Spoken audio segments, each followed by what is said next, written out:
वैसे तो मराठी में बहुत लोगों ने पसंद किया है, लेकिन आज गुजराती में प्रेजेंट कर रहे हैं आप लोग, क्या कहना चाहेंगे? जी, मराठी में शो प्ले 25 साल से चल रहा था। वहाँ उस समय बहुत कंट्रोवर्सी वगैरह हुई थी, लेकिन 25 साल सक्सेसफुली चला था। फिर हम लोगों ने ये प्ले इंग्लिश में किया, हिंदी में किया, बहुत अच्छा रिस्पांस मिला हमको। हर शो में स्टैंडिंग ओवेशन, लोग रोते थे ऑडियंस में। तो हमने सोचा, हर दफ़ा लोग पूछते थे, ये लोग आप प्ले गुजराती में क्यों नहीं कर रहे? तो हमने बहुत दिनों के बाद फिर ये गुजराती में करने का सोचा, और अभी एक फैंटास्टिक कास्ट मिल गई है हमको, तो मेरे ख्याल से बहुत अच्छा जाएगा शो। और ये टॉपिकल भी है। अभी पाकिस्तान के बारे में उसमें बोलते हैं, पाकिस्तान का जो डिवीज़न हुआ था उसके बारे में बोलते हैं। तो आई थिंक ये टॉपिकल भी बहुत है और लोगों को पसंद भी आएगा। And we have a great cast. ये कमर्शियल प्लेस होते हैं, आर्ट प्लेस होते हैं, तो व्यावसायिक रंगभूमि जो है और उससे व्यतिरिक्त जो एक रंगभूमि है उसमें बहुत सारे प्रयोग किए जाते हैं। लेकिन ऐसा प्रयोग शायद पहली बार हो रहा है गुजराती में कि जो नाटक मराठी में इतना सफल रहा, हिंदी में इतना सफल रहा, अंग्रेज़ी में भी इतना सफल रहा, और जब मैं इसी नाटक का एक अंग्रेज़ी प्रयोग देखने के लिए आया था और तब मैं मध्यांतर में बाहर लोगों को सुन रहा था, तो उनमें चर्चा हो रही थी कि ये गुजराती में क्यों नहीं होता। तब जाके मुझे ये ज्ञात हुआ कि वो जो प्रेक्षक वहाँ खड़े थे वो गुजराती थे और वो इंग्लिश प्ले देखने आए थे, और चूंकि उनके मन में एक ऐसी जंखना थी कि नहीं, ये गुजराती में भी होना चाहिए इसका मंच। और जब हमने इसको प्रेजेंट करने का सोचा, तो ऑब्वियसली जो निर्माता हैं वो और जो दिग्दर्शक हैं वो दो बहुत अहम पहलू हैं। तो आइडियाज़ एंटरटेनमेंट बहुत पहले से ही विचार प्रेरक चीज़ें देता रहा है, फिर वो हास्य रस भी हो सकता है और उसके बाद ऐसा शौर्य रस भी हो सकता है। भरत दाभोलकर जी का जब नाम जुड़ता है तब ऐसा लगता है कि कुछ ना कुछ ऐसा होगा जो जब आप रंगमंदिर से घर जाते हैं, नाट्य मंदिर से घर जाते हैं, तो एक सोचने पे मजबूर कर देने वाली बात। क्योंकि शायद नथुराम गोडसे जब भी नाम आता है तो हर किसी को अपने स्कूल कॉलेज में पढ़ी हुई वो इतिहास की किताबें, वो भूगोल की किताबें याद आती हैं, जहाँ पे भारत का एक अखंड भारत का जो एक नक्शा था वो दिखाया जाता है। और फिर जो टुकड़े हो गए, टुकड़ों के बारे में हर किसी ने सुना है, टुकड़े किसने किए वो भी सुना है, और टुकड़े किन वजह से हुए ये भी किसी ने सुना है। लेकिन जब गांधीवाद की बात आती है, गांधी जी की हत्या की बात आती है, तो हमेशा से विवाद से घिरा हुआ एक ऐसा सब्जेक्ट है। तो इसके बारे में हर किसी को मालूम है कि जो उन्होंने निवेदन दिया था, लेकिन क्यों मारा था, इस बंदूक का वो जो चित्र है उसके पीछे के जो कारण है, और नथुराम गोडसे ने गांधी वध क्यों किया, वो गांधी हत्या थी या गांधी वध था, ये देखने के लिए नाटक देखना पड़ेगा।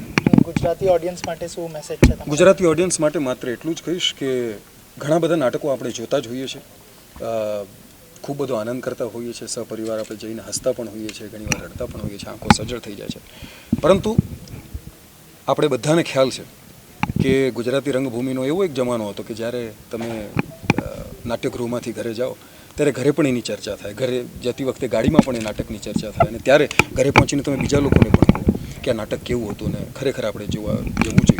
તો એવા નાટકો જો જ બનતા હોય છે, અને એમાંનું એક નાટક જેની વાર્તા બધાને ખબર છે પણ એ વાર્તા પાછળની હકીકત એ બધાને હજી ખબર નથી. તો એ બહાર લાવવાનો એક પ્રયાસ, એક ખૂબ જ સુંદર એનું નાટ્યાંકન કરવામાં આવ્યું છે, અને લોકોને જાણીને બહુ આનંદ થશે કે આ નાટકના રિસર્ચમાં ઘણા થોથા તો ઉથલાવ્યા છે, પણ એની સાથે સાથે નથુરામ ગોડસેનો જે ઓરિજિનલ મૃત્યુપત્ર છે, એમના જે ઓરિજિનલ કપડાં હતા છેલ્લી વખતે એમના અંતિમ ક્ષણે, અને એમની અસ્થિઓ જે આજની તારીખમાં પૂનામાં છે એ ટીમે જઈને જોઈ છે અને ખૂબ બધું એના વિશે અભ્યાસ કર્યો છે, અને ત્યારબાદ આ નાટક હવે તમારા સમક્ષ આપી રહ્યા છે. मैम आप क्या कहना चाहेंगे? बहुत अच्छा प्ले है, और मैं जब इस टीम के साथ जुड़ी सबसे ज़्यादा, जबकि पता होना चाहिए सबको, लेकिन सबसे ज़्यादा मुझे नथुराम के बारे में और गांधी जी के बारे में मुझे अब जाके पता चला है। वो सबसे बड़ी बात है कि मतलब जो रियलिटी रहती है उसके बारे में किसी को बताया ही नहीं गया, ना तो स्कूल में ना कॉलेज में, कि हकीकत क्या थी, हमारे भारत की हकीकत क्या थी। तो एक्चुअली ये हकीकत देखने के लिए सबको ये प्ले देखना चाहिए, और ऑब्वियसली ये प्ले हिंदी और मराठी में एंड इंग्लिश में बहुत बहुत चर्चित और प्रसिद्ध रहा है। तो देखते हैं अभी हमारे गुजराती ऑडियंस कैसे रिस्पॉन्स करती है। ये पूजा का सामान है। Thank you. आइए प्लीज सब लोग। प्रीमियर है। राइट। पहले तो पूरी टीम को धन्यवाद कि वो ये लेकर आए, ये प्ले लेकर आए। बहुत बहुत शुभकामनाएं सभी को। सभी ने बहुत अच्छा काम किया है, beautifully directed, beautifully written. Godse ने तो दिल जीत लिया, so he is done a wonderful job. I think आज के डेट में जो हालात हैं हमारे देश में और जो हालात है इससे आप सबको समझ आ रहा है कि मैं क्या कहने की कोशिश करी हूँ। इस वक्त पर इस प्ले का आना बहुत ही ज़रूरी है, बिकॉज बहुत लोगों को हमारे देश का इतिहास नहीं पता है। जो कम्युनल डिवाइड आज के डेट में है, उन लोगों के लिए जिनके मन में नफरत है, उनके लिए ज़रूरी है ये प्ले देखना। तो प्लीज़ आइए और देखिए और इतिहास को जानिए, वो इतिहास जो इतने सालों से दबा हुआ, छिपाया हुआ है। I am blown. बहुत सारी चीज़ें थी जो मुझे भी नहीं पता थी और आज जानने के बाद दिल दहक गया है। So kudos to the team and I hope they do many shows और ये जितने लोगों तक वो पहुंचा सकें प्लीज़ पहुंचाएं, क्योंकि ज़रूरी है। और पारितोष सर के साथ आपने काम भी किया है जी। क्या कहना चाहेंगे, उनको क्या शुभकामनाएं होंगी आपकी तरफ से? आई थिंक ऐसा प्ले इस समय पर इस सिचुएशन में लेकर आना एक गट्स का काम है और वो सिर्फ परितोष ही कर सकता था। I am sure Bharat sir बहुत लोगों के पास ये प्ले लेकर गए थे और हर किसी ने रिजेक्ट किया, because it is based on Gandhi ji and his death and Paritosh had the guts to do it and I salute him for that.